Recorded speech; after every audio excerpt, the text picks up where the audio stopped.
आमिरों की समझ में ना कल आई थी ना आ जाएगी, कभी नहीं। वो ताकत के नशे में चूर चला जा रहा होता, उसे मालूम नहीं होता कि तारीख में मैं इबरत बनने वाला हूँ, तारीख मेरे साथ क्या सलूक करने वाली है, आने वाले दौर में मुझे कैसे याद किया जाएगा, उसे नहीं, ख्याल ही नहीं होता। कोई इबरत हासिल नहीं करता, जबकि कदम कदम पे कोई सदी ऐसी नहीं जब अल्लाह ने इबरतें न रखी हों। ताकत के नशे में चूर सद्दाम। आप जा सकते थे ज़ियारत पे, जाते थे, मुझे मालूम है किस हालत से जाते थे, वहाँ मातम कर सकते थे, वहाँ रो सकते थे, गुद्दी से पकड़ के बाहर फेंक दिया जाता था। जो गए उनको मालूम है, मैं बता रहा हूँ आपसे। 40 साल ये रहा, 40 साल। वो हसन बकरिया अब्दुल करीम कासिम के ज़माने से शुरू हुआ, अब्दुल करीम कासिम के ज़माने से ये सारी चीज़ें शुरू हुई। पाबंदी पाबंदी पाबंदी, गांव के गांव काट दिए शियों के।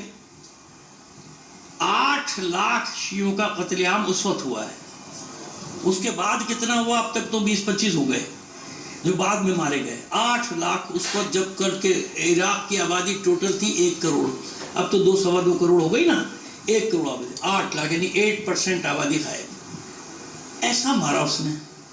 लेकिन आपने देखा कुदरत का निज़ाम, गर्दिश लैलो नहार इसे कहते हैं, तिलकल अय्याम नुदाविलुहा बैनन नास। क्या हुआ, किधर है सद्दाम, कहाँ गया? और आज वो रोजे हैं और करोड़ों लोगों का हुजूम है। यानी बार बार ये 14 सदी में नवालम कितनी बार हो चुका कि रोजों को तबाह करने के ज़ायरीन, एक ही मकसद है, ज़ायरीन ना आए, ज़ायरीन ना आए। ज़ायरीन ने पिछले साल कितनी बड़ी साजिश की थी, वो अपने पिट्ठुओं के जरिए, भूल गए क्या? झगड़ा नहीं करा दिया था, कर्फ्यू नहीं लगवा दिया था पूरे बगदाद में, रजब में, इधर उधर उनके टाउट निकल के, टाउट हर जगह यही काम करते हैं, तो टाउट निकल के आए थे फसाद। क्या वो खुश थे कि चेलुम नहीं होगा? लेकिन क्या हुआ, चेलुम जिसका था वो जानता है कि कैसे चेलुम होगा, हो ना। उसके गुलाम मैदान में आ गए। आप कुछ भी कहते रहिए भाई, मैं तो अपना फरीज़ अदा करते रहता हूं। किसने फतवा दिया था? किसी फुटपाथिया ने फतवा दिया था? वो या मरजइयत के खिलाफ जिनकी 2-2 गज की ज़बानें चलती, उनका फतवा था? ये सिस्तानी का फतवा था, ये मराजे का फतवा था। चेलुम होगा, सब निकलो घरों से, रास्ते खोलो। डर गई थी हुकूमत। जिस हुकूमत ने कहा था फ्लाइटें नहीं आएंगी, उसने फौरन दूसरे दिन फ्लाइटें बोली, नेवी खोलो वरना क़यामत हो जाएगी। समझ में आई बात?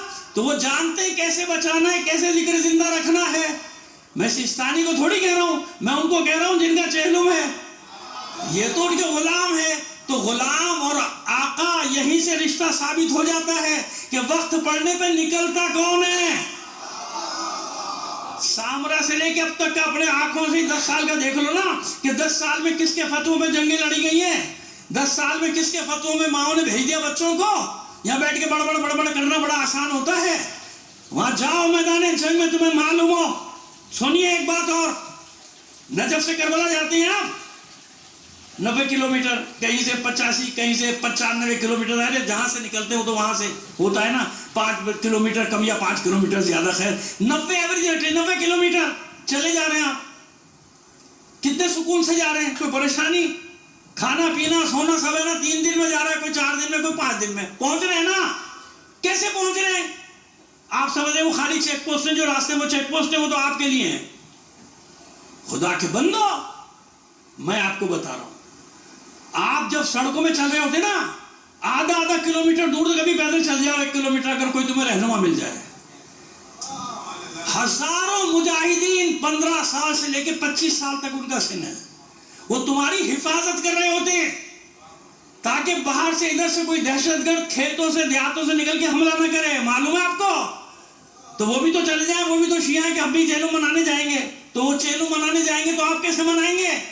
सिर्फ इसलिए कि ज़ायरीन हुसैन को नुकसान ना पहुंचे, मराजी ने उनको हुक्म दिया है जब तक ये ज़ायरीन मोर्चों में रहो, कोई इधर दाखिल ना होने पाए इनके रास्ते में। आप सुकून से जा रहे हैं, कोई परेशानी होती है आपको? तो खुदा के बंदो, इतना तो मान लो, इतना तो मान लो कि पहले क्या था और अब क्या है, और किसकी वजह से है। क्योंकि उनकी वजह से ज़रब लग रही है, उनकी वजह से साजिशें नाकाम हो रही हैं साम्राज्य की। उनकी आंखों में कांटे हैं वो कि ये कहां से मुसीबत पड़ गई है। 90 साल का बूढ़ा फतवा देता है, हमारी मुसीबत हो जाती है। इसलिए ये टाउट یہ زبان فروش، یہ ضمیر فروش، یہ دین فروش ان مجاہدوں کے خلاف باتیں کرتے ہو کہ جنہوں نے اپنی پوری زندگیاں لٹا دی ان مشاہد مقدسہ کا دفاع کرنے کے لیے، ورنہ کر لیتے نا، جاؤ کرو۔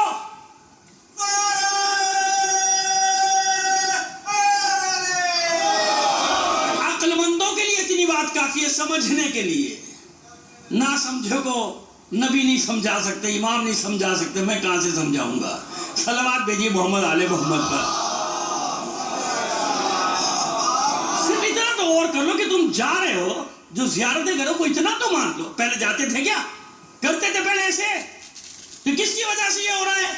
کیا وہاں کی حکومت کرتی ہے؟ وہاں کی حکومت کب آپ کی دوست ہے بھائی؟ آپ نے کیا سمجھا وہاں کی حکومت کو اپنی حکومت ہے؟ وہاں اپنی حکومت کہاں سے آئی؟ ہماری حکومت نہیں ہے، یہ صرف وہ مرجعیت کا دباؤ اور پریشر کہ خبردار۔ ان کو دیکھ لیا تھا نا، امریکیوں نے دیکھا تھا نا کہ نکل آئے تھے 1 منٹ میں، جب یہ پہنچ گئے تھے کربلا، کیا کیا تھا ویسے سر، بیماری سے اٹھ کے آئے تھے بھائی، اسپتال چھوڑ دیا یورپ میں، وہاں آ گئے اور حکم دیا سب پہنچو کربلا۔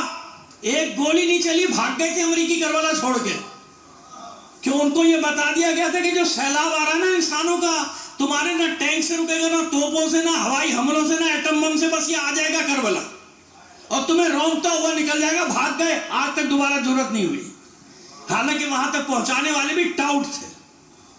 ایسی جنگ چھیڑی تھی تاکہ وہ پہنچ جائیں، ورنہ پہنچ ہی نہیں سکتے تھے کربلا اور نجف کے اندر۔ صلوات بھیج دیجیے محمد آل محمد پر۔ چلیے چھوڑیے۔